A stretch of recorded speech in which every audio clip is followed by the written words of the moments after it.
Hello student. तो आज हम देखेंगे बौद्ध धर्म का part number 2। Part number first हम कवर कर चुके हैं, जिसमें हमने बौद्ध धर्म का इंट्रोडक्शन और महात्मा बुद्ध के बारे में थोड़ा सा देख लिया था। ठीक है, तो इस वीडियो में जो है थोड़ा सा नेक्स्ट देखते हैं कि क्या क्या और भी जानकारी जो है और भी फैक्ट जो है हमारे एग्जाम के दृष्टिकोण से इंपॉर्टेंट हो सकते हैं। हमने यहाँ तक देख लिया था कि बुद्ध धर्म में त्रिरत्न क्या था, बुद्ध धम्म संघ। अब यहाँ से देखते हैं कि त्रिपिटक क्या है।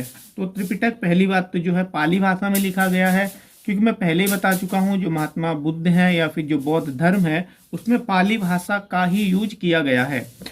तो त्रिपिटक को 3 भागों में बांटा गया है, विनय पिटक, सुत्त पिटक और अभिधम्ब पिटक।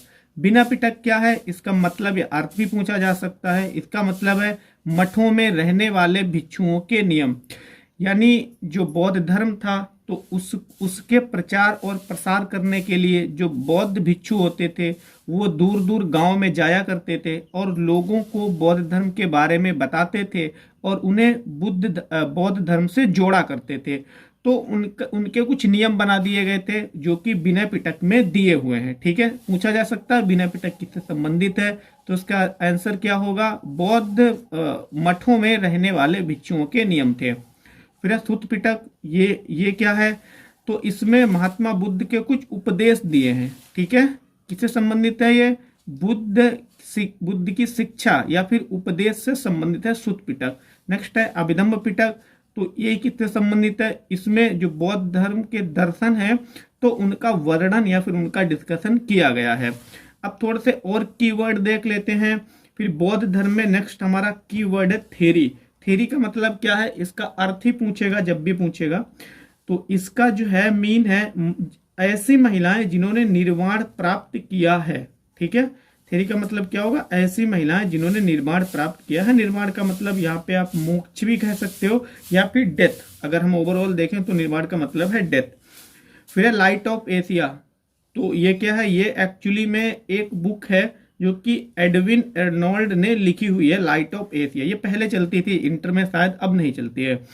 फिर क्या है, फिर है जो बौद्ध धर्म है वो अनीश्वर है, यानी ईश्वर में विश्वास नहीं रखता है, अनात्मवाद भी है। ठीक है, वर्ण जाति प्रथा स्वीकार करता है, ये वर्ण और जाति प्रथा को ये स्वीकार करता है। कौन, बौद्ध धर्म। फिर है इसमें एक वर्ड आता है पाटी मोक्खा, तो इसका अर्थ क्या है, इसका अर्थ है संघ के नियम। ठीक है, तो हमने ये देखा पहली संगति हुई थी समय काल 483 बीसी या फिर ईसा पूर्व कह सकते हो में हुई थी। जिस स्थान पे हुई थी उस स्थान का नाम है राजगृह।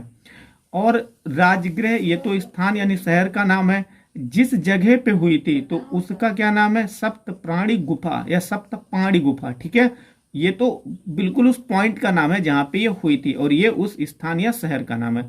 फिर इसके अध्यक्ष कौन थे, तो महाकश्यप इसके अध्यक्ष थे। फिर थे कि उस समय राजा कौन था उस क्षेत्र का, कौन सम्राट था, तो अजात शत्रु। बहुत ज्यादा इनमें जो भी जानकारी दी है सभी इंपॉर्टेंट है। कभी कभी तो अध्यक्ष पूछता है, कभी कभी उस समय का राजा या सम्राट कौन था ये पूछ लेता है, कभी कभी स्थान, जिनमें से स्थान और अध्यक्ष बहुत पूछता है। फिर सेकंड कब हुई थी, 383 बीसी पूर्व हुई थी, ये वैशाली में हुई थी और इसका जो अध्यक्ष था वो सवाकामी था। और उस समय जो सम्राट था वो काला अशोक था। एक अशोक दूसरे हैं जो मौर्य धर्म से मौर्य जो वंश से संबंधित है, वो अशोक दूसरे हैं, ये काला अशोक है। ठीक है, फिर तीसरी बौद्ध संगति 250 बीसी पूर्व या ईसा पूर्व में हुई थी, शताब्दी में हुई थी। कहाँ हुई थी, पाटलिपुत्र में, जो कि आज का पटना है, उस स्थान पे हुई थी। और यहाँ का अध्यक्ष कौन था, मोगली पुटस्य। और इस समय जो वहां का शासक था वो अशोक था। हाँ, ये कौन सा अशोक है, तो ये मौर्य वंश के जो राजा थे, मतलब जिसे महान अशोक बोलते हैं, उसी के बारे में बात हो रही है। फिर फोर्थ जो है वो 72 बीसी पूर्व हुआ था और ये कहाँ हुआ था, तो कुंडन बाला जो कि कश्मीर में पड़ता है वहां हुआ था। इसका जो अध्यक्ष था वो वसुमित्र था या वासुमित्र था। और उस समय जो राजा था वो कौन था, कुषाण वंश का शासन था। ठीक है, इस जो चौथी बौद्ध संगति हुई थी इसमें एक चीज और बहुत ज्यादा इंपॉर्टेंट है, इसमें जो बौद्ध धर्म के अनुयायी थे या फॉलोअर्स थे वो 2 भागों में बट गए थे। तो एक को महायान कहा जाने लगा और एक को हीनयान कहा जाने लगा। फिर 5th नंबर की कब हुई थी? 1871 में मंडली, जो कि बर्मा में पड़ता है, वहां हुई थी, और उस समय समकालीन राजा भिंडन थे। फिर 6 नंबर की 1954 में हुई थी, कहाँ पे? तो ये बर्मा में हुई थी, ठीक है। जिनमें से पहली, दूसरी, तीसरी बहुत ज्यादा मोस्ट इंपॉर्टेंट है, ये तीसरी। इनका समय तो बहुत कम पूछता है, लेकिन स्थान और अध्यक्ष बहुत ज्यादा पूछता है, बार बार रिपीट होता है, ठीक है। तो जब आप पढ़े तो इन्हें फोकस ज्यादा करें, इन चीज को फोकस आपको ज्यादा करना है, ठीक है। नेक्स्ट देख लेते हैं, थोड़ी सी और इंफॉर्मेशन बची है।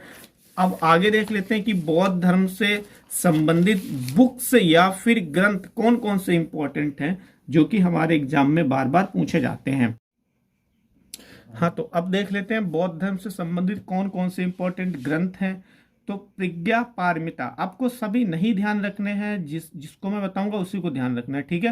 ये भी बौद्ध धर्म से संबंधित एक ग्रंथ है। मात्रक सिद्ध ये भी ग्रंथ है। मध्यम निकाय ये भी ग्रंथ है। अशोकावदान ये भी ग्रंथ है बौद्ध धर्म से संबंधित या बौद्ध धर्म का। दीपवंश, आप इसे जरूर ध्यान रखेंगे, दीपवंश को, ठीक है। दीपवंश, महावंश। ललित विस्तार ये संस्कृत भाषा में लिखा गया है, ठीक है। ये जो है पाली भाषा में नहीं लिखा गया है, तो आप इसका क्या करें, आप इसका जो है आप इसकी भाषा जरूर याद रखें, संस्कृत भाषा में लिखा गया। फिर सौदरानंद, फिर कंग्यूर, फिर तंग्यूर, फिर अंगुत्तर निकाय, वेरी इंपॉर्टेंट। ये अंगुत्तर निकाय है, बौद्ध धर्म से संबंधित है, और जिनमें 16 महाजनपदों का वर्णन किया गया है। दो ही ग्रंथ ऐसे हैं जिनमें भारत में जो 16 महाजनपद थी उनका वर्णन जो है मिलता है। कौन कौन सी? एक तो अंगुत्तर निकाय जो कि बौद्ध धर्म से संबंधित है, इसमें 16 महाजनपदों का वर्णन मिलता है, ठीक है। तो ये थी बौद्ध धर्म की complete information and complete facts, जो भी हमारे एग्जाम के दृष्टिकोण से इंपॉर्टेंट हो सकते हैं, और यही आते हैं बार बार, ठीक है। अगर आपको विश्वास नहीं है तो जिस भी एग्जाम की आप तैयारी कर रहे हैं उसके प्रीवियस ईयर के क्वेश्चन उठाना और देख लेना, अगर बौद्ध धर्म से क्वेश्चन आया होगा तो फिर यहीं से ही आएगा, ठीक है। वीडियो यदि आपको पसंद आती है तो वीडियो को लाइक करना ना भूलें, और यदि आप हमारे यूट्यूब चैनल पर नए हैं तो यूट्यूब चैनल को अवश्य सब्सक्राइब करें। धन्यवाद।